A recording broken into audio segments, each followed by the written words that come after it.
बिहार के कृषि एवं पशुपालन मंत्री डॉक्टर प्रेम कुमार दरभंगा पहुंचकर समीक्षा की। उन्होंने कहा कि 400 क्विंटल पशु चारा वितरित किए गए, 8 पशुओं की मौत हुई है और 8 आश्चर्य के लिए उन्होंने चुनाव पर भी बयान दिया। प्रधानमंत्री किसान सम्मान योजना में आज 8.5 करोड़ किसानों के खाते में 17,000 करोड़ की राशि और उन्होंने ट्रांसफर करने का काम किया है।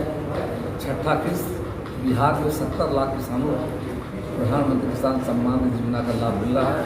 मैं बिहार के किसानों की ओर से आप पत्रकारों के माध्यम से देश के लोकप्रिय प्रधानमंत्री को बधाई देना चाहते हैं। तो किसानों के लिए जो प्रधानमंत्री किसान सम्मान योजना शुरुआत की है, इससे किसानों को काफ़ी प्रोत्साहन मिला है जाकर के और कृषि के क्षेत्र में बड़ी क्रांति आई जाकर के है। और मैं बिहार किसान भाइयों को बधाई देता हूँ। क्या हमारी प्राथमिकता है बिहार में वैश्विक कोरोना महामारी के संकट से जूझ रहे हैं सेवा करना, दूसरा बाढ़ त्रासदी जो गुजर उनकी सेवा करना, उनको मदद पहुँचाना, ये हमारी सरकार की प्राथमिकता है जाकर के।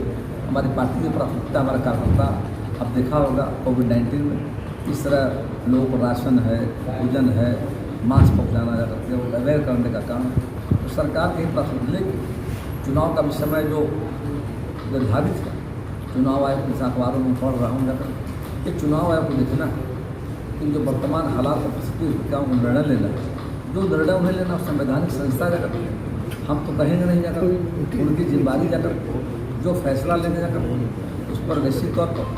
और अभी हमारी प्राथमिकता है इस कोरोना महामारी के संकट से लोगों को मदद पहुँचाना और दूसरा है बाढ़ में जो परेशानी हो रही है, जो मुसीबत है, उससे लोग उबारने का प्रयास हमारा 18 का 18 प्रभाव और 90% बताया हमारे अधिकारियों ने। 99,000 हेक्टर में उसमें 83,000 हेक्टर में डैमेज हुआ है। या 90% नुकसान हमारा है दरभंगा में काफ़ी हुआ है।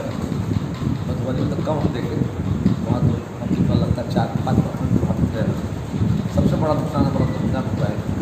इस संकट की घड़ी में हम किसान भाइयों के साथ सरकार खड़ी जाकर के हमारे विभाग के द्वारा मॉनिटरिंग लगातार की जा रही है। ये प्राकृतिक आपदा है जाकर और बिहार को आपदाओं से गुजर रहा है।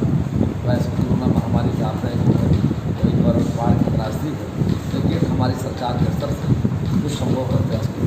अभी तक बहुत ऐसे किसान हैं पिछले साल का फसल क्षति का मुआवजा जो है अभी तक उसके अकाउंट में नहीं गया। ऐसे आप ये बताएं कौन ब्लॉक किसान का नाम जो जाँच करवाएंगे और अभी इस इलाकों के रिकॉर्ड नहीं है, बाद में भी हमारे जिला कृषि पदाधिकारी देखिएगा, इसे समझे एक जानकारी भी दीजिएगा कि पिछले वर्ष बाढ़ कितने लोगों को दूष बना चुका, इस जिले में कितने लोग प्रभावित हुए थे, कितने लोगों को डीबीटी के माध्यम से किसानों को राशि उपलब्ध कराई गई थी। ये पत्रकार साथियों को ताज़ा मिलेगा। सर, किसानों की आम शिकायत है कि जब हम ऑनलाइन करते हैं, जैसे अभी फ्लड है, फ्लड में किसानों ने ऑनलाइन फसल सहायता योजना के लिए किया, उनका सर्वेक्षण का कार्य 2 महीना 3 महीना गुजर जाने के बाद होता है, जबकि सरकार ये मानती है कि प्रभावित है, फ्लड है उस एरिया में, फिर भी इतना देरी क्यों किसानों को उस मुआवजे को देने में? मैं दो जानकारी देना चाहूँगा। कृषि विभाग जो है उत्पादन के सेक्टर में काम करता है और सहकारिता विभाग जो हमारा है वो पहले प्रधानमंत्री किसान योजना थी।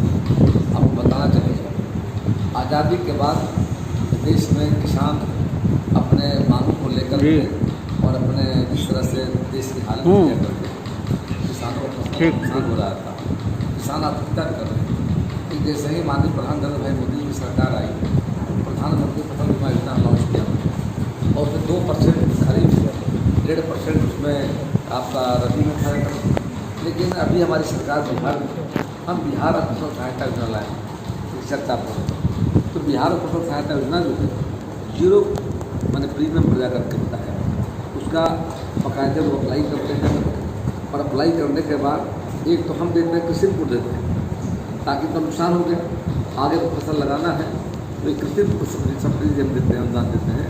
और दूसरी तरफ राज्य सरकार सहकारिता विभाग है वो उनको बिहार फसल सहायता योजना के माध्यम से ये सुविधा उपलब्ध कराई जाती है। आपके संज्ञान में लाया है, हम माननीय सहकारिता मंत्री जी का निर्देश कराएंगे जाकर निश्चित तौर पर ससमय काम होना चाहिए। सर, बाढ़ का अस्थायी निधन अभी तक क्यों नहीं हुआ? इस आज़ादी के 70 साल बाद आप उनसे पूछिए जो लगभग 60 वर्षों के शासन में रहे, सही जवाब दे पाएंगे जब। सर आप लोगों का क्या योजना